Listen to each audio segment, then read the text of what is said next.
जय हिंद साथियों, यहाँ पर देख सकते हैं कि 8वां पे कमीशन से लेकर जो लेटेस्ट न्यूज अभी चल रहा है सभी जगह पर कि फैमिली यूनिट पर सबसे ज्यादा जोर दिया जा रहा है। जो 7वां पे कमीशन में फैमिली यूनिट 3 था जिसको 5 करने की बात कही जा रही है, और जैसे ही फैमिली यूनिट 5 होगा तो इसका इम्पैक्ट आपको salary, pension and other demands यानी अलाउंस पर भी पड़ेगा।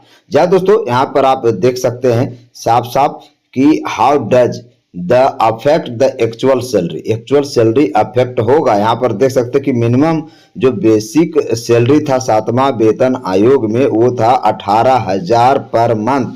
जहाँ दोस्तों अभी भी वही चल रहा है, लेकिन जैसे ही आपका 5 यूनिट मॉडल लागू होगा, एक्सेप्ट किया जाएगा 8वां पे कमीशन के द्वारा, तो बेसिक जो सैलरी है वो बढ़ जाएगा 66.67%, यानी लगभग 67% सैलरी उछाल लेगा। इसके अलावा यूनियन जो डिमांड रख रहा है कि फिटमेंट फैक्टर 3.25 होना चाहिए, यानी एफएनपीओ ने भी ये डिमांड दिया है, पोस्टल विभाग ने भी। तो अगर उस हिसाब से आप कैलकुलेशन करेंगे, जिसे 7वां वेतन आयोग में 2.57 फिटमेंट फैक्टर था, लेकिन अभी ये जो है 3.25 का डिमांड रखा गया है, तो जो एनुअल इसके अलावा एनुअल इंक्रीमेंट रेट को भी 3% से 7% करने की मांग की जा रही है। जहाँ दोस्तों जो जस्टिफाइड है आज के महंगाई को देखते हुए। जहाँ दोस्तों यानी इंटायर सैलरी पे मैट्रिक्स भी शिफ्ट करेगा और इसमें सभी को फायदा होगा और सारे देश भर के कर्मचारियों को ये मिलना ही चाहिए। जहाँ दोस्तों क्योंकि अगर 3 यूनिट से अगर 3 यूनिट को बढ़ाकर 5 यूनिट कर दिया जाता है, क्योंकि माता पिता को भी एक यूनिट जोड़ना चाहिए क्योंकि वो भी डिपेंडेंट है हम लोग के, तो आपका सैलरी जो है स्ट्रक्चर जो बेसिक सैलरी है वो 66.67% बढ़ जाएगा। और यही बात डिमांड किया गया है।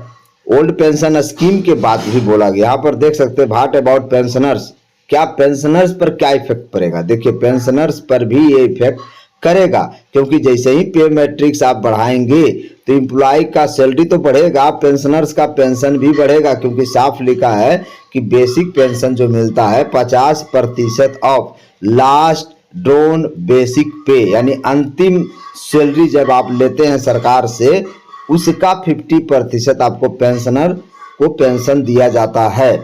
और अगर ये यूनिट 5 यूनिट होगा तो पेंशनर को भी ये सेम प्रोपोर्शन में फायदा मिलेगा, सेम प्रोपोर्शन में उनको ज़्यादा सैलरी मिलेगी, हाइक करेगा ये ऑटोमेटिकली। जहाँ दोस्तों पे मैट्रिक जैसे ही आप चेंज करेंगे वो भी चेंज होगा। इसके अलावा अदर डिमांड्स भी इसके साथ है कि ओल्ड पेंशन स्कीम को फुल्ली रिस्टोर किया जाए, स्क्रैप एनपीएस यूपीएस। जहाँ दोस्तों यहाँ पर देख सकते हैं कि एनपीएस यूपीएस को स्क्रैप करने की बात कही जा रही है और एनुअल इंक्रीमेंट को 3 से 7% का डिमांड किया गया है। जहाँ दोस्तों तो इस तरह से आपने देख लिया कि क्या क्या डिमांड किया जा रहा है। जहाँ दोस्तों तो इसके अलावा यहाँ पर देख सकते हैं कि फिटमेंट फैक्टर 3.25, यानी सम यूनियंस ने 3.68 भी डिमांड किए हैं, लेकिन सरकार अब कितना देगी ये सरकार के ऊपर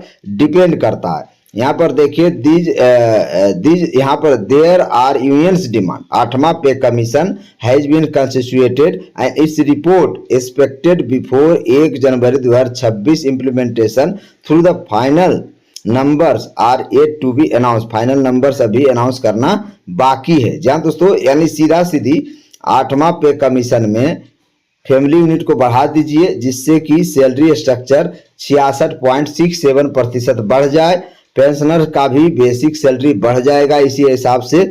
इसके अलावा यहाँ पर देख सकते हैं कि 7वां पे कमीशन गवर्नमेंट जो मिनिमम सैलरी कैलकुलेशन किया था उस समय 3 यूनिट के अनुसार से किया था, एक एम्प्लॉय का, उसके स्पाउस यानी पति पत्नी का, और 2 बच्चा को मिलाकर 1 यूनिट बनाया था। टोटल 3 यूनिट बना था उस समय, लेकिन अभी 5 यूनिट का डिमांड किया जा रहा है।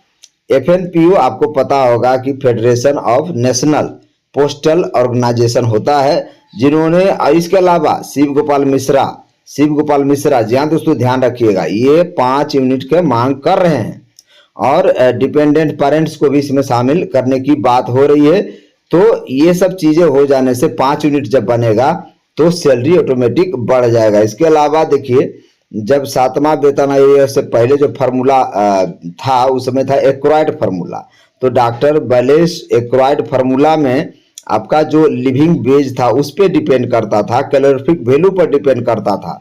तो अभी तो बहुत ही ज्यादा बढ़ गया वो चीज। यहाँ पर फूड का, यहाँ पर देख सकते 2700 कैलोरी पर एडल्ट पर डे था उस समय जो कैलकुलेट किया गया था। क्लोथिंग के लिए 72 यार्ड्स ऑफ द क्लोथ पर फैमिली पर ईयर। हाउसिंग के लिए fair rent for the basic home. तो ये सब चीजें था 7वां वेतन आयोग में। तो यहाँ पर देख सकते हैं कंजम्पशन 3 यूनिट का रखा गया था, अभी 5 यूनिट का ये चीज रिफ्लेक्ट किया जा रहा है पूरे यूनियन संगठन के द्वारा। तो अब देखना ये है कि सरकार कहाँ तक सहमत होती है और सरकार कहाँ तक पे कमीशन लेकर जाती है। लेकिन हम लोगों का जो डिमांड है वो एक्चुअल 5 यूनिट देना ही चाहिए सरकार को, क्योंकि माता पिता की जिम्मेदारी भी बच्चों की होती है।